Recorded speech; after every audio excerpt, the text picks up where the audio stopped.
What if I told you that a hidden battle for global trade supremacy is unfolding right now in one of the smallest countries in Central America? A country that, for decades, was ignored in global discussions, now stands at the center of a potentially world-changing geopolitical storm. I'm talking about Nicaragua.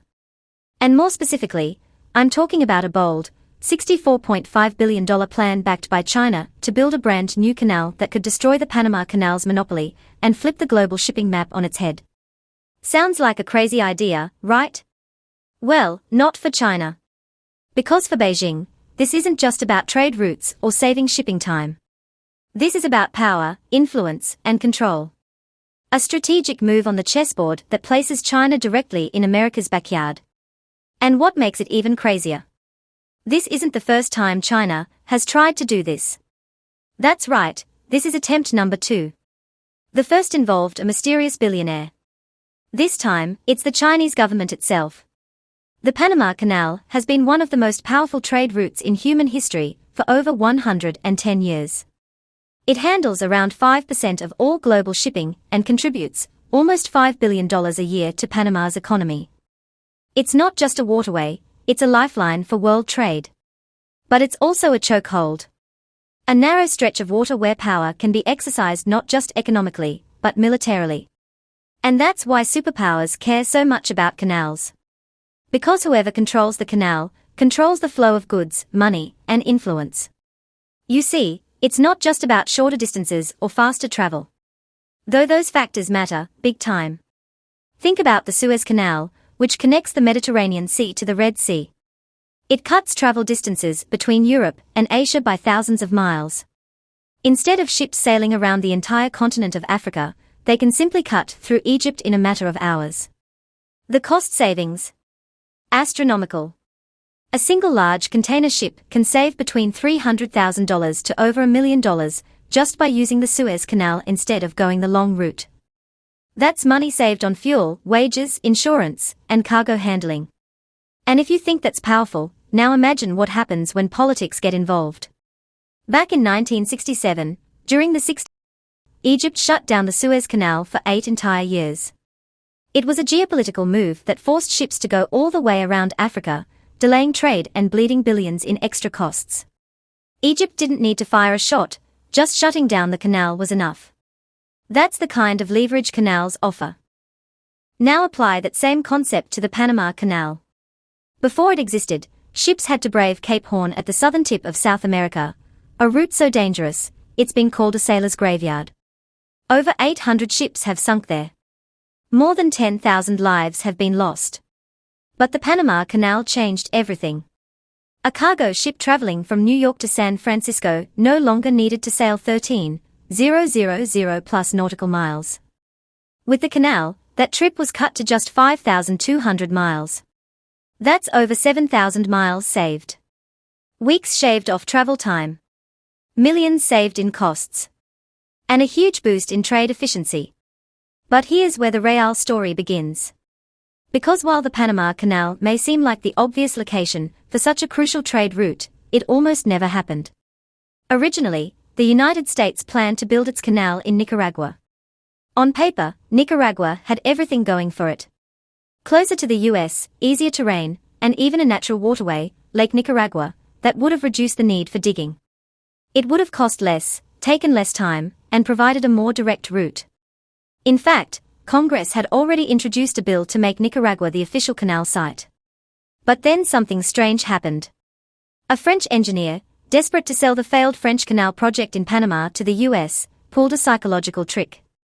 He mailed every member of Congress Nicaraguan postage stamps featuring the Momotombo volcano erupting. Along with the stamps was a note, an official witness to volcanic activity in Nicaragua. It planted just enough fear. What if an active volcano destroyed the canal after it was built? What if the investment turned into a disaster? The next day, Congress changed its mind. They chose Panama. And the US bought the half-finished French canal project for $40 million, way cheaper than starting fresh in Nicaragua. But the drama didn't end there. Panama wasn't even independent yet. It was still part of Colombia. When Colombia refused to approve a deal giving the US canal rights, Theodore Roosevelt took matters into his own hands. He backed a Panamanian independence movement, sent warships to the coast, and within days, Panama was its own country. A new nation was born, backed by the full force of the United States Navy. In return, Panama gave the U.S. full control of the canal for nearly a century. This control lasted until 1999, when the U.S. officially handed the canal back to Panama under the Torrijos-Carter treaties. But even that handover came with strings attached. A neutrality treaty was signed, giving the U.S. the right to militarily intervene if the canal's operations were ever threatened. And more importantly, 72% of goods moving through the canal are tied to U.S. trade. That gives Washington massive influence without even needing direct ownership. But here's the problem: China. As the world's largest exporter, China relies heavily on global waterways. And Panama's canal is one of the most important arteries for Chinese goods heading to the U.S. East Coast and Latin America. In fact, China is the second largest user of the canal, after the U.S. If things go south geopolitically, Washington could restrict China's access, raising tolls, causing delays, or even banning ships altogether. In a worst-case scenario, that would be catastrophic for China's economy. So naturally, China wants an alternative. That's where Nicaragua re-enters the story. In 2013, a previously unknown Chinese billionaire named Wang Jing struck a $50 billion deal with Nicaragua's government to build a rival canal. It would span 278 kilometers, 3 times longer than the Panama Canal, and connect the Atlantic and Pacific Oceans directly through Nicaragua.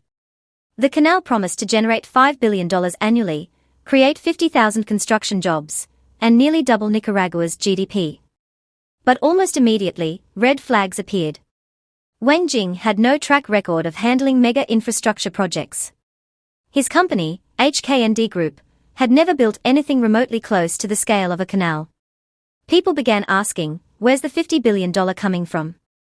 Was this truly a private venture, or was Beijing secretly involved? Beijing denied any connection, and Wang's fortune quickly collapsed during China's 2015 stock market crash. With only $200 million in hand, the project fell apart. Local protests erupted.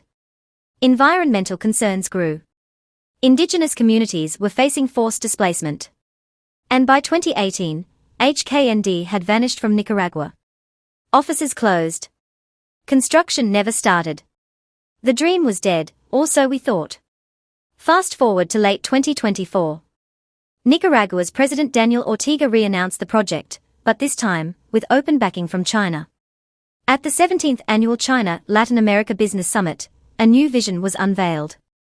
A $64.5 billion, 445-kilometer interoceanic canal. But with a smarter approach. Instead of cutting through Lake Nicaragua again, they are starting by expanding what already exists: ports, roads, and natural waterways.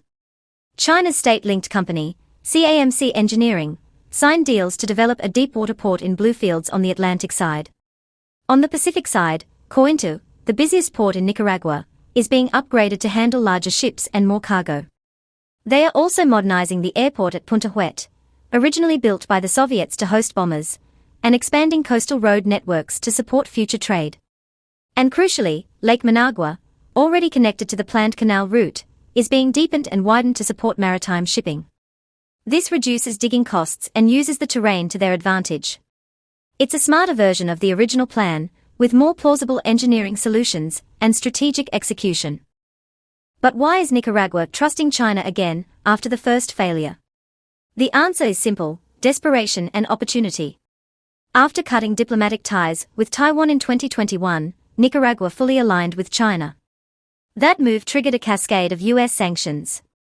First came the Renaissance Act, which blocked loans from international banks.